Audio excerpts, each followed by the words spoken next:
there's the Southern Nevada Water Authority helps us to kind of control what's happening and maybe reassure us and help us to make sure we got enough water for what we're doing. But it conflicts a little bit with our progress in our building. Tell me what's going on with that. This is Las Vegas Real Estate Now with local real estate expert Harvey Blankfeld. Absolutely. So I'm sure that the number one question you probably get when people are looking on whether to move to Southern Nevada is, are they going to run out of water in the next decade or two decades? Right. And I think that's a good question to be asking. Yeah. The good news, I think, is that, like you said, the Water Authority has some very smart people working on this issue. There is long-term resource planning going on. Under a bunch of different scenarios. Unfortunately, it's not a very good year along the Colorado River. A brutal year, I'd say. Yeah. I think one decade. Both. We're talking the order of 13% of normal into Lake Powell this year. So wow, not great news in terms of snowpack in the Rocky Mountains and how that turned into reservoir storage. Right.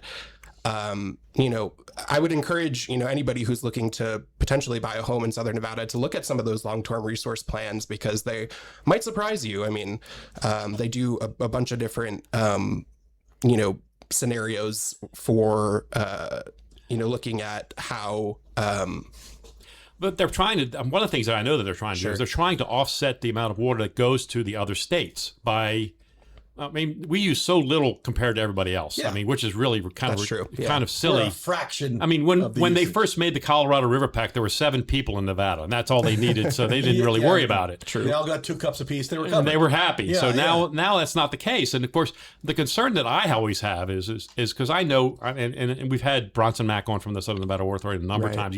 He's always been there to kind of reassure us and let us know, don't worry, we're fine, we got it covered. I get more worried over time because I hear about Lake Powell. Lake Powell seems to be much more volatile than Lake Mead. Mead I heard some statement like they were going to have to turn off the power generators because the water level was falling too low. We are approaching that, and even this year they had to take emergency action to keep Lake Powell levels high, at the expense of Lake Mead. Indeed. It's a big problem, and it's something that we should be thinking about. Yeah, I think we all have to start. I think we all have to be conscious of water conservation. And I think one of the things that came up, and Alan and I were talking a little bit before the program, is that my wife and I, we got a water bill like 2 months ago. It was really exceptionally high. Oh, and I went to look. I looked at the bill, and the usage was only slightly more than the previous month, but we crossed a threshold point where we're being penalized for the amount of water we use. You know what? And I was upset about paying that bill, but I understood. I understand that, Harv, you got to do a better job. Right. Stop using all that water. Figure out a way to use less. And I think we all have to be conscious of that, don't we? I think that the caveat to that is when you look at the raw numbers, agriculture does use about 54 or whatever the number exactly is percent of our water from the river. Municipal uses are about 18%. I think that doesn't necessarily mean that we shouldn't be doing things here in Las Vegas, like does it seem necessary that we should be taking water from the river, pumping it into deserts, making the desert into farm to grow food? Like, is that necessary for us? Well, the Imperial Valley and Arizona, they produce about I think it's like 70% of the nation's winter vegetables. Very important, heartland America. They use a lot of water, and a lot of that produce, alfalfa, whatever it is exported, and that's controversial. That's the thing. When I talk about Arizona, I talk about agriculture in Arizona, I take your same position, John. Couldn't we find a better spot to do this? It just seems to me that it's counterproductive. It's just not smart to use water for that. Now, you're right. People are surprised when they hear how little of percentage of water we use for domestic, for consumption, for households here. And yet Vegas is considered a paragon of water conservation in the U.S. at least, in the U.S. at least, if not around the world for that matter. But it's still not enough, because seems like it continues to get worse. The other thing that's happening is that desalination efforts that they're doing in Southern California. Indeed, provide them an alternate source for water rather than our. So they won't need. That's one way they can get water there, so they won't need so much from Lake Mead. Yes. Yeah. That's and we're involved in that. The Southern Nevada Water Authority is involved in that and helping finance it, I believe.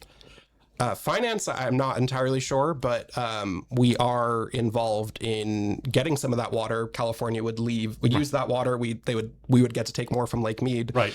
And that's kind of a new concept along the river, this sort of interstate water transfer, but it's a promising area when we're talking about, 2045 potentially dipping into what they call temporary resources for Southern Nevada. Because right now, Nevada has owed water from Arizona and California. Right.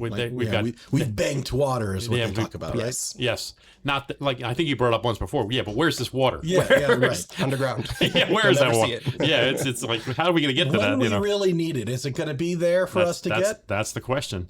And the Colorado River Pact is something, again, written so long ago, and written in such disparative numbers based on population then versus population now. But we have to, we got to deal with it. We have to just live with it. We can't just say, oh, by the way, we got more people, we need more water. I don't know that we can do that. I don't think that's going to work. Well, I want to hit you with the big picture question here, which is, and I've sort of done some reading on this and heard some arguments, but one of the ones is, are we heading down a path that finds out that the label that we're giving our world today, where our river is in drought and has been drought for, it seems like 20 years, but are we going to find out that in fact that the previous century that we use as our measuring stick was the wet century and was way more wet than it would be normally, and that this is the normal? This is not drought. This is normal for us, and it needs to be adjusted. Do you have any thoughts around that? Yeah, I mean, I think that's spot on. I think everybody that you'll talk to that works in water in the Colorado River Basin will tell you it's a new normal. Yeah. Every year it gets worse, and we keep hitting these lows, and we keep having these conversations about, oh, we just need another wet year to kind of balance things out, and it just kind of hasn't come in the past decade. Yeah. So I have a great idea to fix it. Oh, you do? I do. Okay. Just stick a huge tarp over Texas and have it lean towards the west, and just the water just flows through Arizona right to Nevada. Because they're getting like 10 inches a day down there. Right. It's nuts. I mean, if we just got one day like that, we could fill up the lake. All right. Along those lines, I've heard our water authority talk about piping in water from northern Nevada, or more rural Nevada that has an excess. And is that really a substantial fix that they're talking about? It's not. It was. You may recall reading the headlines about what they call the Las Vegas pipeline. Yeah. That was bitterly fought in court by environmentalists because you are sacrificing the groundwater flows of beautiful rural region for the benefit of growth in Las Vegas. And I think a judge did realize that in the end. Yeah. What I will say is one thing that we're seeing now that is argument doesn't work on me. That's fair.